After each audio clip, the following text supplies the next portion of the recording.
Hello and welcome. Our session is titled Confronting Climate Change, Diverse Perspectives on the Path Forward. Climate change is modifying weather patterns, raising sea levels, disrupting ecosystems, and threatening human health.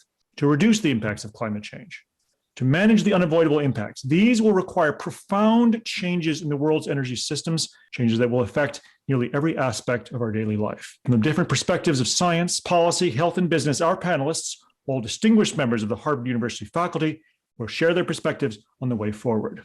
To start us off, I'll turn to our moderator, Professor Daniel Schrag. Dan is the Sturgis Hooper Professor of Geology at Harvard University, Professor of Environmental Science and Engineering, and Director of the Harvard University Center for the Environment. Without further ado, let's begin our discussion of climate change. Dan, the virtual floor is yours. Thank you so much, and welcome everyone to this conversation about one of the most important and most challenging issues of our time. Climate change really is a super problem. It is a challenging problem for many reasons, but two of them are because it is a global collective action problem. Humans are not so good at global problems. We think tribally, we think nationally. And second, many aspects of climate change have long time scales, and humans are not very good at thinking long term. To flesh out the issues and also the path forward, I'm delighted to have four of my most favorite colleagues with me tonight. We have Jennifer Leaning from the School of Public Health. Jennifer is an emergency room physician by training and an expert on emergency relief efforts all around the world. She has seen the human toll of climate change like no one else.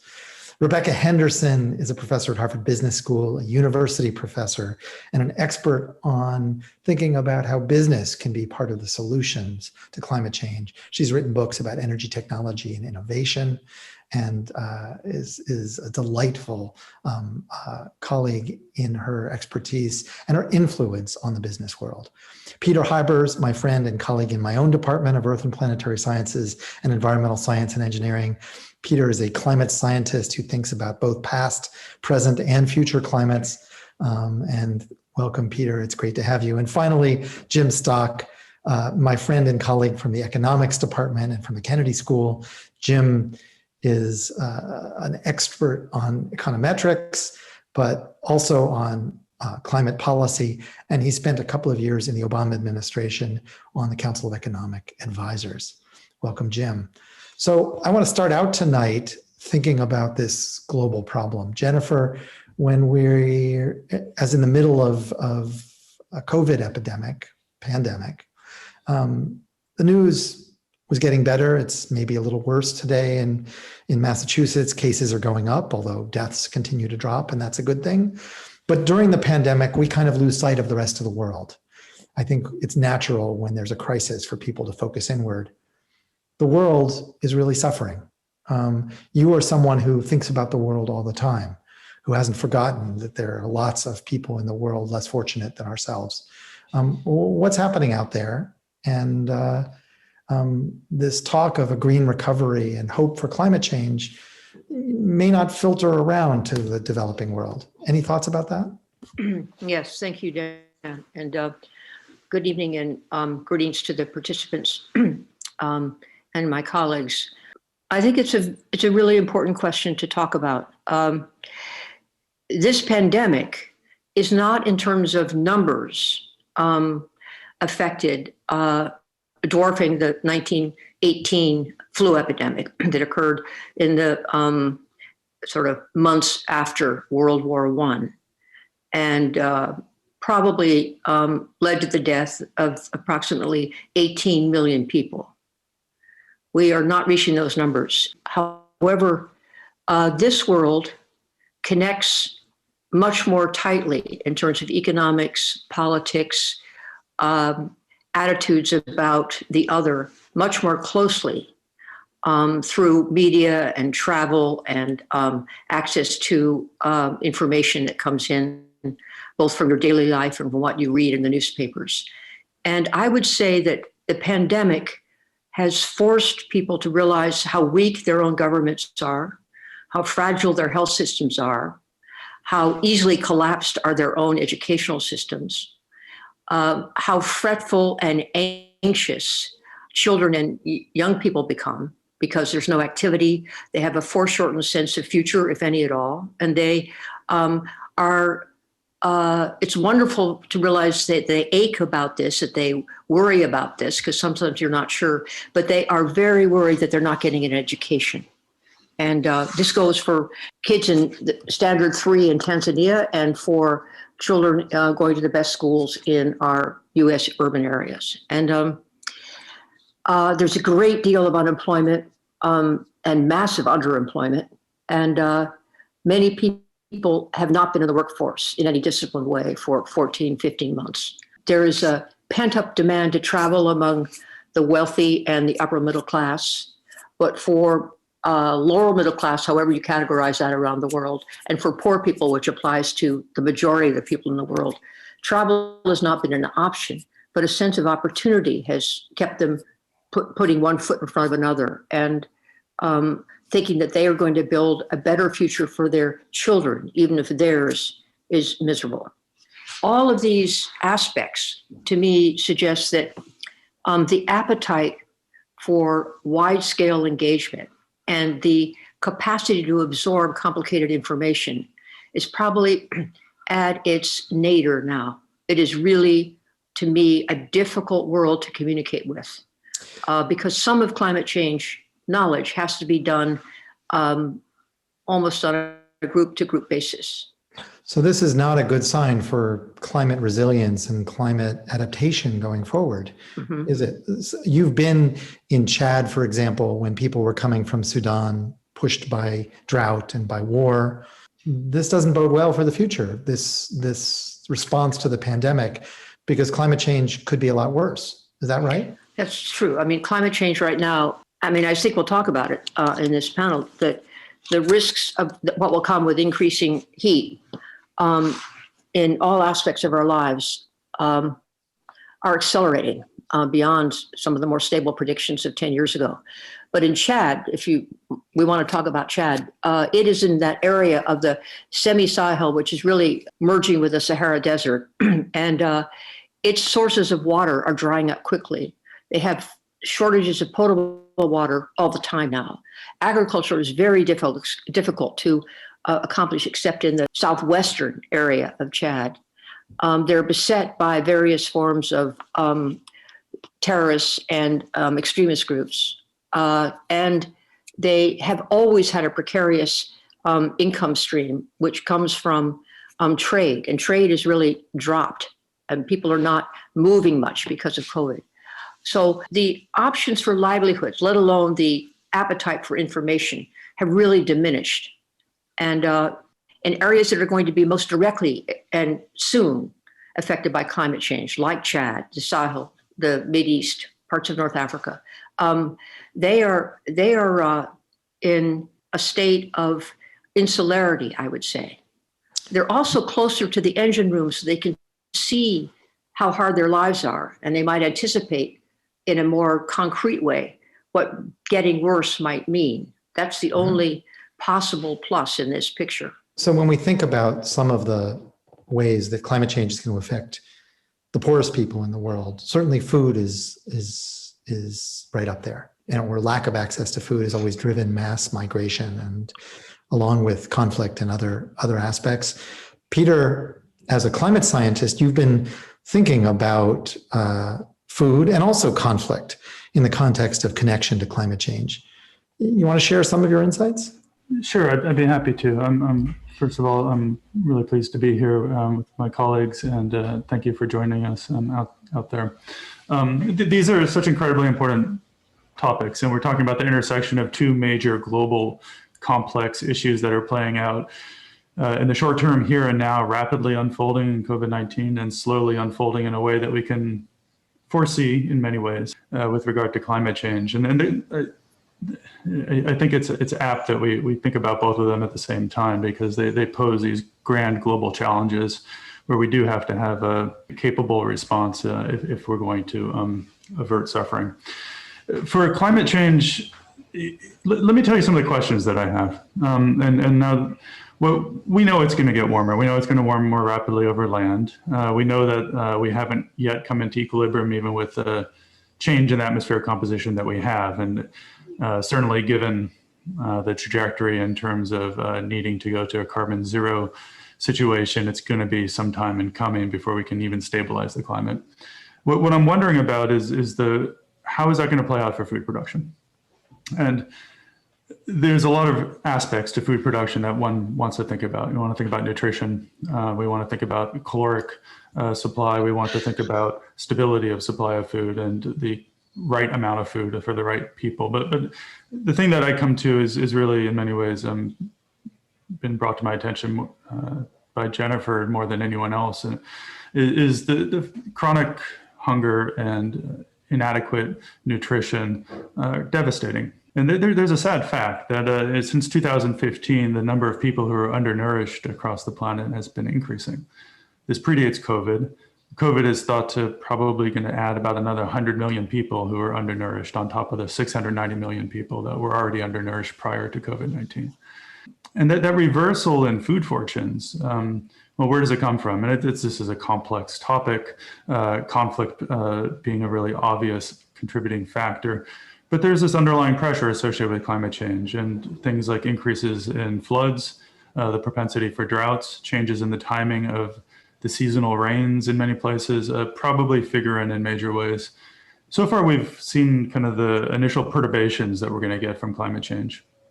We're starting to realize those. In the coming 20 years, we're going to really be seeing completely novel climates, especially in the low latitudes and the tropics, things that we really haven't ever seen on this earth during a time when civilization has been present. And foreseeing what that's going to look like, how we're going to manage that, what the consequences are going to be for people is, I think, it's an imperative. And there's a lot of risk and trouble that we really need to get our heads around. Jennifer, I hope that there is some clarity of thought and some course for being able to assimilate into kind of new conditions that we can envision somehow. So, Peter, it's fair to say that the situation around the world is that there are a lot of vulnerable people, and the inertia in the climate system and what we know about climate change says that there are going to be some impacts that are going to be pretty hard on people. Food production may be affected in a profound way, although exactly how is difficult to predict, and exactly where and when is almost impossible to predict. Jim, when I look at the COVID situation, our government and governments across Europe as well had trouble anticipating things 6 and 8 weeks away. You could see in November cases going up because of Thanksgiving, and you knew the holidays, Christmas holidays, were just around the corner. And yet governors refused to shut things down in anticipation. It's very difficult for our governments even to manage things 8 weeks in advance. With climate change, we're talking about decades. Where are we in terms of how our governments think about policy on these kind of timescales? We respond to shorter time signals, don't we? Yeah, I'll say, but it's just been remarkable what we've seen in terms of the evolution of this conversation over the past 6 weeks. But if you think about it over the past 6 years or 8 years, during the Obama administration, there was a lot of resistance to taking significant actions in climate. There was a lot of pushback. During the Trump administration, there was denial and reversal. But at the same time, that really spurred a lot of, I think we owe a lot to the younger generation and to their recognition that they're going to be growing up in a world that's really being beset by climate problems. And that has had a huge influence, I think, on the direction of policy. So now the Biden administration and the Democrats in Congress, and I think many of the Republicans in Congress, realize that we really need to do something. The Biden administration has a super ambitious agenda. They want to set some really ambitious goals for how they're going to return to the Paris Agreement. Or maybe the goal might be something as ambitious as a 50% reduction of emissions relative to 2005 in 2030. That's really, really ambitious. A lot of things have to happen, but they're proposing a lot of things, and the House is proposing a lot of things. So I think I'd love to get into the weeds on exactly what is going on in Washington right now. there are And maybe some, we'll have time to do that. We may have time okay, to do that. that sounds like, fine. I will, but but I do reserve the option to get into that because some of it's really important, Well, some of it's less important. So let's talk about the top 2 or 3 things that you think that not that Biden's done yet because he hasn't been able to do that much. Right. But what do you think are the top 2 or 3 most important ideas that are on the table? Yeah, I'll give you 3 big picture items. One, all of the energy experts and basically everybody who's involved with this, the mantra is that the path to deep decarbonization goes through the power sector. So the number one thing you've got to do is get the power sector on track to have deep decarbonization. That's possible, but it's going to have to happen through something like a clean energy standard or a carbon tax or a carbon price in some other way.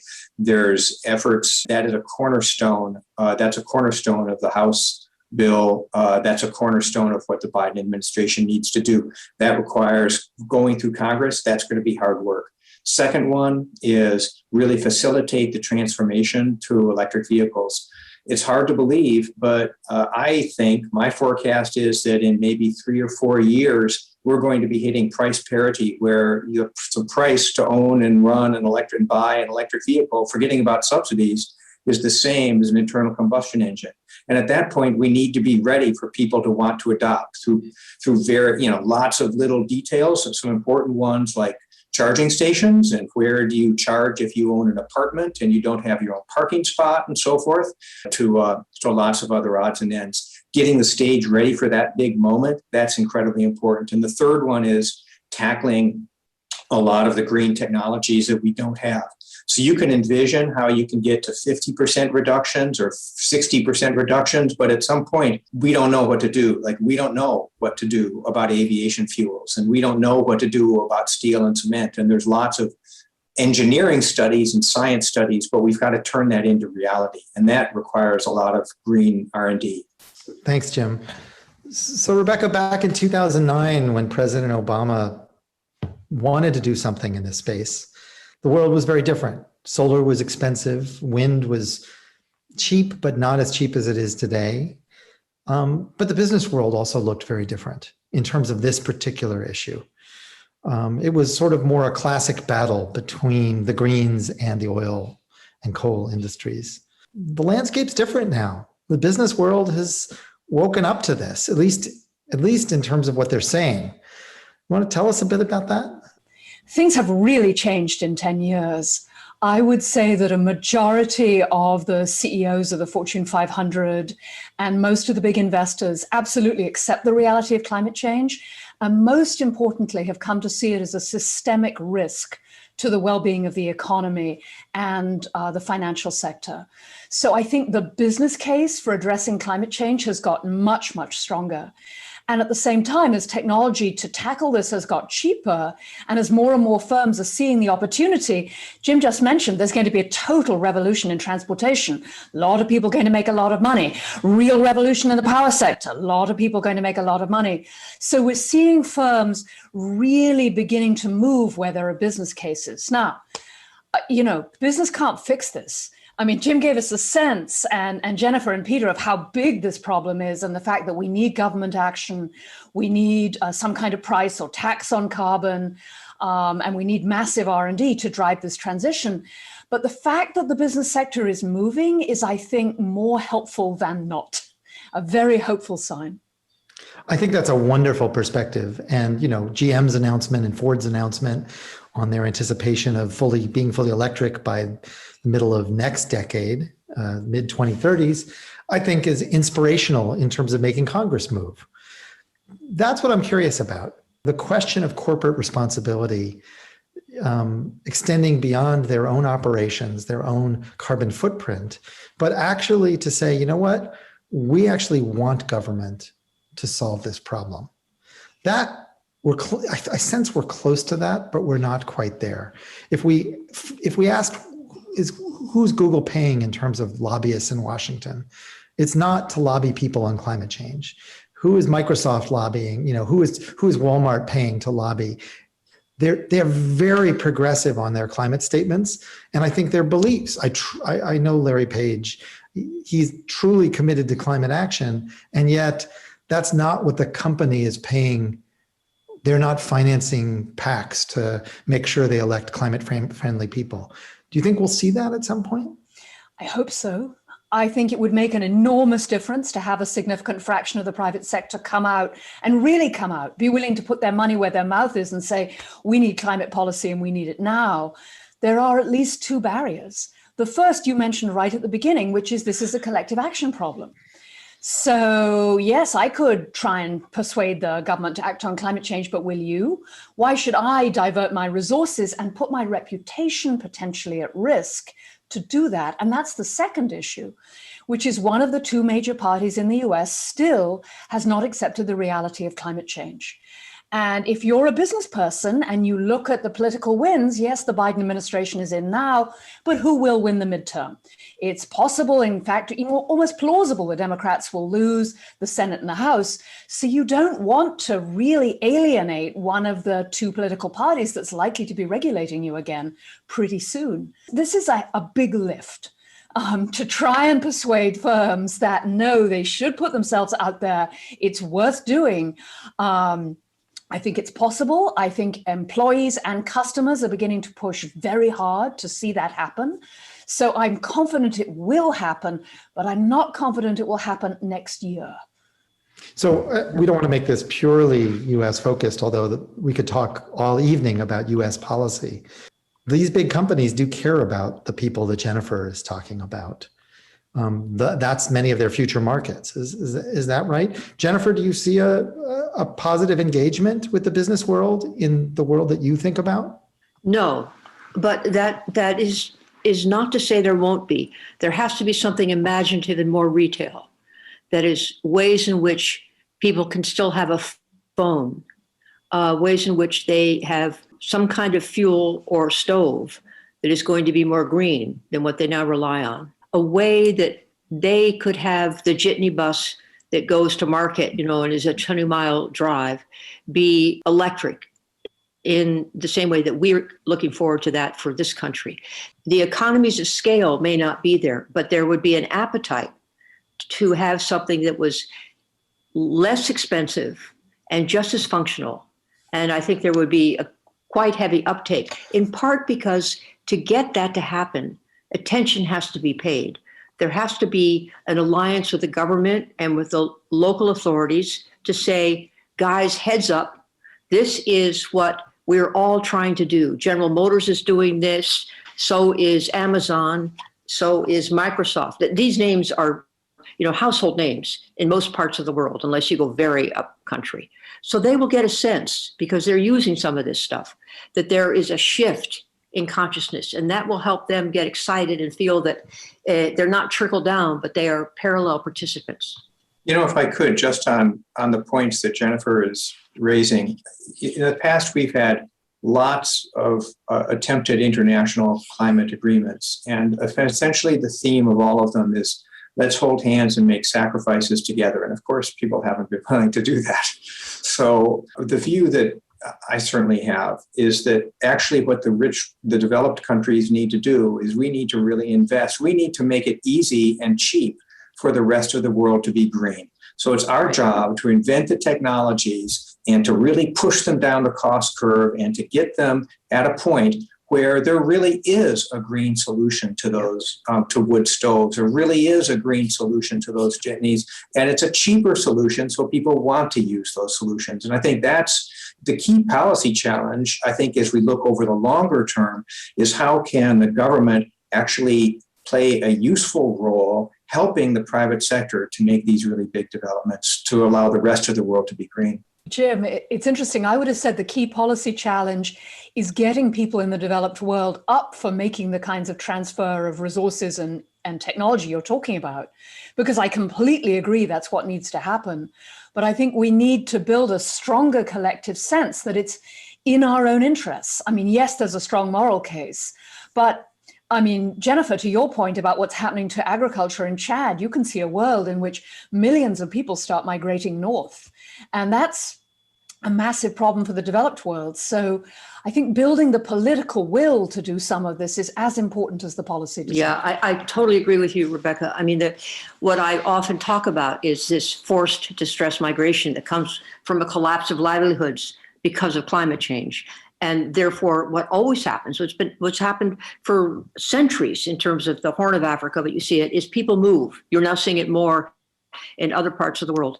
And that distress migration leaks into the Mediterranean or an overland bridge to Europe. It's just inevitable. Or more people dying on a hazardous route up the Atlantic to try to get into the Mediterranean. There has not been a huge outcry about this recently. There's a trickle of misery and death that the world has come to accept. But actually, as you're saying, if it gets, I have no sense of the percentage, but it will be very tightly linked to food, Peter. I completely agree with you. Food production. If it gets to a place where people are really hungry, then they're going to start moving. And then there's going to be collision of peoples, there's going to be social conflict, but essentially they're going to be heading north. I think there is a silver lining here right now that, in some ways it's the business as usual that was what had to be radically changed if we're going to confront climate change. And for a long time, I don't think any of us could even imagine what a world looked like where you changed business as usual. Now every one of us is living in that point in time. And this is an incredibly opportune time to reimagine how it is that we're engaging around major international issues.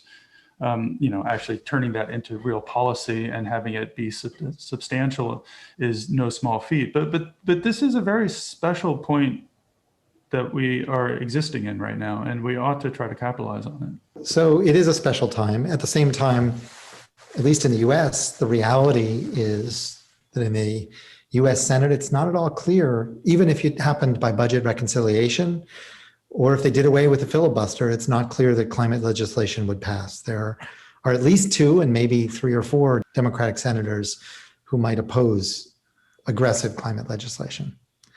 So, we saw fires last year in the West Coast. 2020 was second hottest year on record. We almost set a new record for sea ice diminishing in the Arctic. What do you think it takes? What do you think it'll take to increase that political will even more? Peter, any thoughts on that? I think Rebecca has pointed at it already. It's an enlightened self-interest.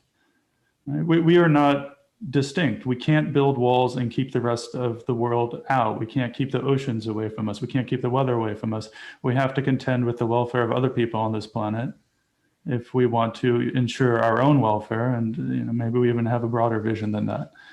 But it's really one of recognition of how interconnected we are as a people and as a planet, and that requires time and the safe space to be able to regard what is happening around us in a clear enough way. People have to be taken care of well enough individually so they can understand how they fit into the larger picture. It's interesting in terms of that sort of global picture. I would say there's another aspect. Jennifer said that many of these countries were at a nadir in terms of their capabilities. I think we're at a nadir in terms of American interest in the world. Everybody knew that Trump was America first, but what I saw in the Democratic campaigns for president was that most of the Democratic candidates were, especially the progressive left, were just as much America first.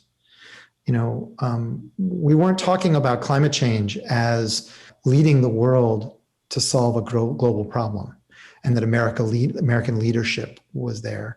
We were talking about it as how fast were we going to get America to zero emissions, and not with the recognition that the reason to do that is to actually lead the world, that the whole world needed to join us. I think back to George Marshall, who gave a talk at Harvard commencement about the Marshall Plan, about why the US needed to help Europe recover after World War II. That's not the rhetoric in the US right now in the climate community. Rebecca, what do you think about that? I'm not surprised. I think to most people, their lives are their families and their jobs, and it's a really super tough time right now. But it is the case that if America makes a great deal of progress, those technologies will spill over to other economies with significant benefits. And I'm going to say something that you guys can all chuckle at, but I think having the great global corporations talking about climate a lot, talking about what's happening to the food supplies, talking about deforestation is actually a help. The Edelman Trust Survey suggests that do we believe this? But the business is one of the most trusted institutions on the planet, and that people trust their own company as much as they trust, many other long-standing institutions. And so to have your firm saying, we have to change the light bulbs, this is a big deal, we're going to redo our supply chains, I'm hoping that might help to build a little bit of political will. And the big global companies are totally global. They're really thinking about the broader questions. So perhaps that will help trigger the right kind of conversation. I am looking for sources of hope. And I think what you're getting at, Rebecca, reminds me that there are two things happening. I don't have the full details about about either of them. But you may have noticed that starting around 2016, 17, let's say it's 2017, 2018, all these people that were going north and then floundering the Mediterranean were greeted by a flotilla of ships that would come out and try to rescue them, illegal or not, et cetera. But there was a flurry of concern, not organized, and not even referencing the law of the sea, which basically says it's an obligation of every ship captain to stop and rescue people from sea as he or she encounters them. And then that has died off completely. It's not that people are not dying. It's that there was this sort of decline in interest. More people are trying to go north by land or coming up the North Atlantic rather than trying to get off the Mediterranean shores of North Africa. And they're when they died with nobody noticing. I mean, the death rates there are just horrible. Again, I don't have the data, you can tell, but that's a different. Now the pattern is there are people coming back to the Mediterranean, and there's discussion that is not just among European countries, but even in the EU, of having a formal authority that is to rescue people when their ships collapse or the smugglers, give them a bill of goods and the boat's no good. So there's starting to be a discussion of a collective action around the Mediterranean that is essentially a humane one and also a legal one. And I believe that we need to think of Europe more as a political and financial set of partners. I know they're in bad shape, et cetera, but the Europeans, that is from, the Balkans up into Norway, they're going to be feeling this pressure of people. And the fact that they're instituting a rescue service for the sea, and the fact that they are beginning to gear themselves up for what they're anticipating, there must be an increase in people on the move. It strikes me as a place where the businesses can talk about this. The other thing I was going to say is this complete crack up of the huge container ship in the Suez Canal. I mean, everybody is now focused on what the hell is going on? This thing is as wide as the Suez Canal. It's sideways now, but you can't turn it, because it's so, and all the ships, 150 ships as of this morning or something, are backed up trying to get in, and a similar one in the Mediterranean trying to enter from the other. So what it's telling us is that our economy is so fragilely linked to this insane convoy of container ships, which, by the way, use a ton of fuel. And I think there's some pivotal points that COVID and or desperation have driven us that make us look at lynch points in the way we conceive of our economy and our lifestyle and make them question them. So I want to take some questions from the audience, but before I do that, I want to ask each of you, so what do you think about the role of leadership in all of this? I think Trump's America First rhetoric was contagious, even to people who didn't like him. Do you think it matters that there's a different leader in the US? And what do you think about real leadership around the world in this issue? Jim, you've had some experience in the White House when there was a very powerful leader.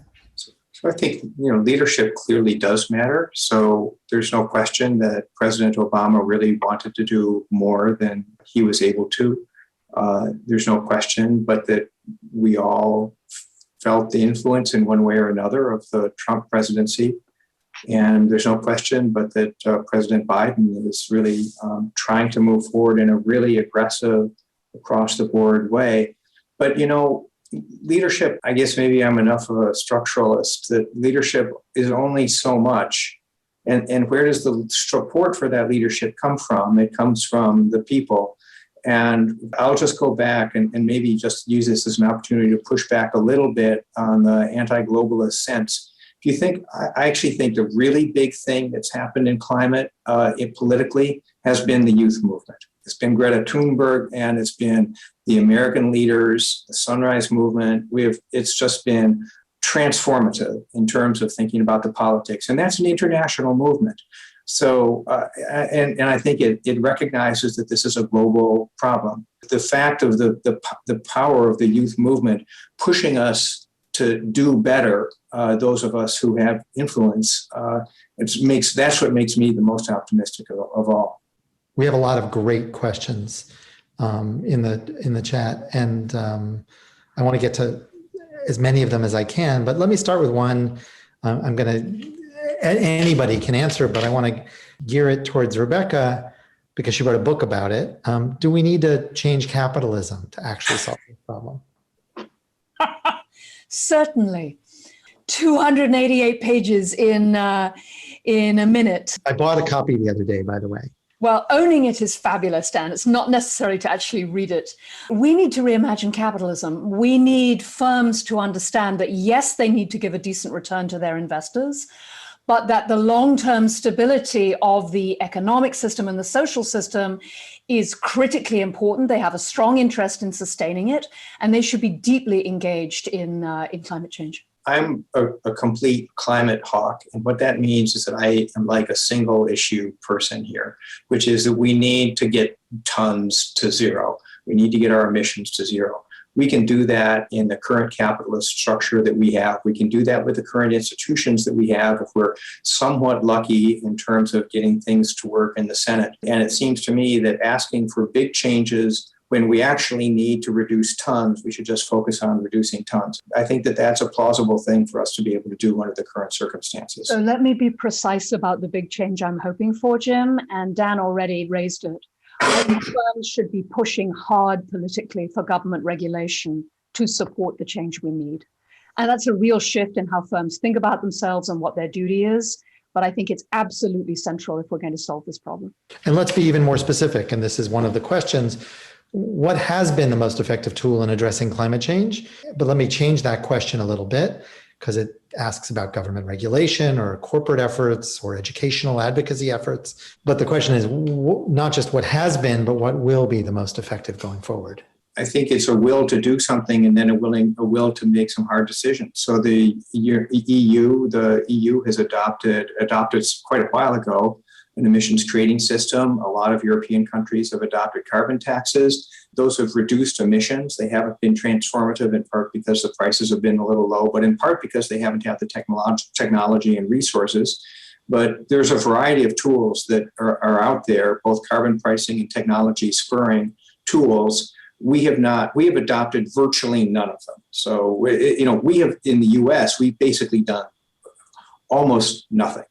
But there are tools that have been deployed successfully in other countries. Politically right now, one of the questions is how do we reduce our emissions given how strong groups like the Koch brothers are and ExxonMobil and American Petroleum Institute.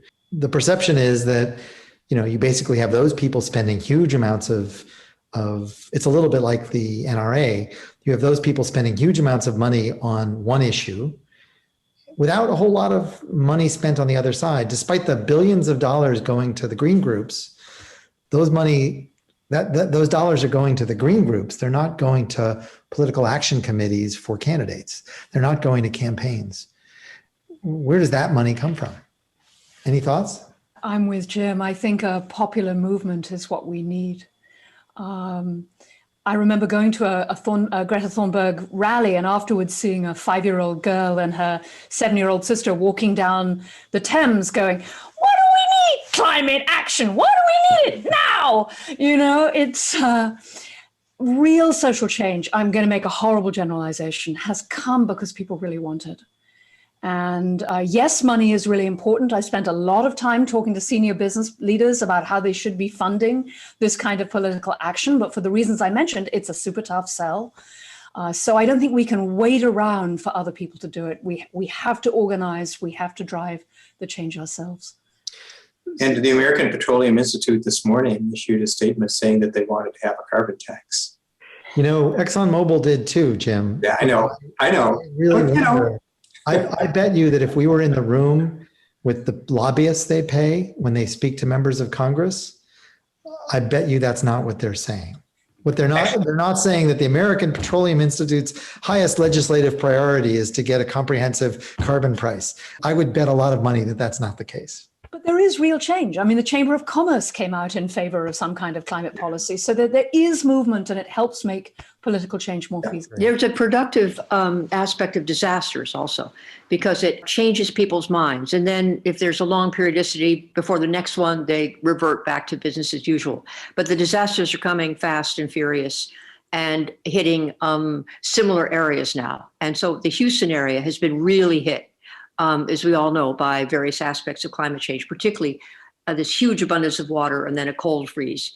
I know that the political structures in Texas are not oriented to listen to what the population wants to do. I mean, Texas has one of the most limited and controlled governance structures that I've ever seen in terms of its absence of popular will being heard. But there's going to be, I think, in addition to the youth, there's going to be a groundswell. It'll come through misery, but a groundswell of recognition that things are making life very, very difficult. And that will be linked to, and this does take governance, differential taxing about where you live, what kinds of utilities you have, whether you can rebuild in areas that are damaged. I mean, there's got to be a strategic plan for apples and a little bit of a stick in the behind to get people to move, incentives and disincentives. And that, I mean, we could even, those of us sitting around this table virtually, we could come up with a nested set of incentives and disincentives that actually could make a very big difference. How you operationalize those is another question. So, there are a lot of things we could talk about how policies need to change, how business needs to change, but science needs to change too. Peter, 20 years ago, paleoclimate was an interesting question because the big question on climate change was, is it real or is it a natural cycle? So somehow that doesn't feel like the central issue anymore. And the demands on climate scientists are changing in terms of asking us to make predictions that are reliable for people and also focus more on attribution. So when there's a Hurricane Harvey that dumps 60 inches of rain on Houston, as Jennifer was talking about, is that really climate change? And this big cold spell in Texas, which may or may not be related to climate change, people want to know, is that the cause or not? And science is struggling. What do we need to actually keep up with this new demand for science? I think there's a lot of opportunities here. Just as we recognize that climate change does cause suffering, as it has tremendous economic, social implications, there's a demand for answers. And to get those answers in an accurate and appropriate way is a challenge. We're not just trying to understand, is it happening at this point, but exactly how quickly, how fast, what's the risk distribution? One of the other big challenges we have is that we have to look for the surprises that are coming. We're getting outside of this envelope of what are just perturbations to our climate, and we're going into a new climate. And it's going to get harder and harder to foresee all the changes that are likely to occur. There's still, there's things that have happened in the past that we don't really understand why they happened. There's things that can happen in the future that we are not entirely anticipating. And so we have to, I think, keep in the back of our heads that we're playing with fire here that may get out of control. There's an urgency because of the suffering that is being visited on people now. We're going to see climate change accelerating in many ways going forward, in terms of loss of sea ice, in terms of the temperature on land if we don't rein in our emissions. What we I think need to do is to, as a scientific community, is provide clear answers and provide kind of a clear-eyed vision of where the risk distribution is, including the uncertainties that we have, that we just aren't going to be able to foresee everything that might happen. Dealing with risk, though, is a very difficult thing. We saw this just last week when there was a proposal to change federal flood insurance, which in the US is one of the worst climate change policies. We essentially incentivize people to live in harm's way. We pay for them to stay where they are, to rebuild their homes, even when they're in direct danger of a rising sea level. And it was Chuck Schumer, the Democratic leader of the Senate, who said, no way, because my wealthy donors on Long Island don't want to pay higher flood insurance rates. It's one of the most popular policies, federal flood insurance, and yet it's the most backwards in terms of thinking about climate change. Crop insurance is the same way. What do we do about that?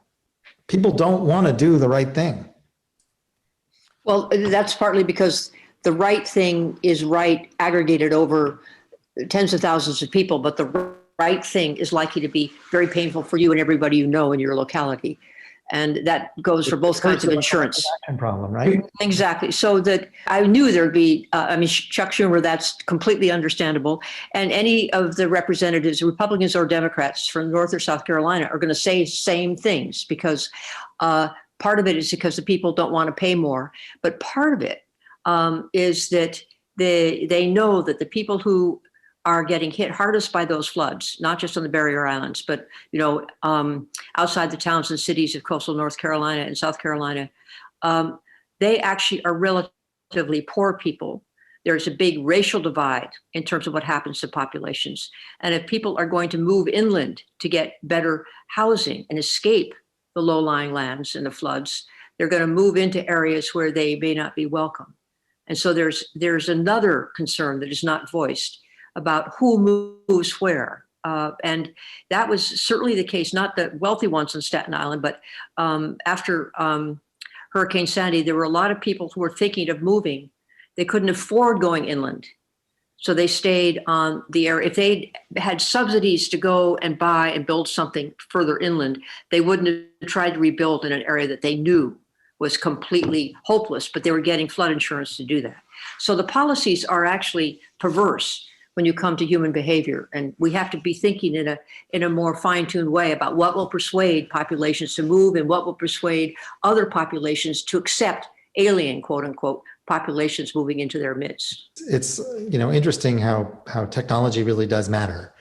I think it's often not appreciated that we built more solar photovoltaic and installed them in the US more during the last 4 years of the Trump administration than during 8 years of the Obama administration. Mm-hmm. And the amount of coal we shut down in 4 years of Trump, despite all the rhetoric about Trump bringing coal back, we shut down as many gigawatts of coal plants during the Trump years as in 8 years of the Obama years. So it tells you that policies are only, and rhetoric and leadership is only so much. Ultimately, the market matters, right? You need both, Dan. I mean, it doesn't help to sit around and talk about the ideal policy. I think we need to focus on what we can do right now, where the immediate leverage points are. There's so much that can be done with relatively small subsidies, with just some nudging and some transfer of information. It won't get us where we need to go, but we need to get that ball rolling so that when the political will is there to, say, pull back from flood insurance, then we can move. Just to amplify what Rebecca said, there's our modeling and modeling of other people too.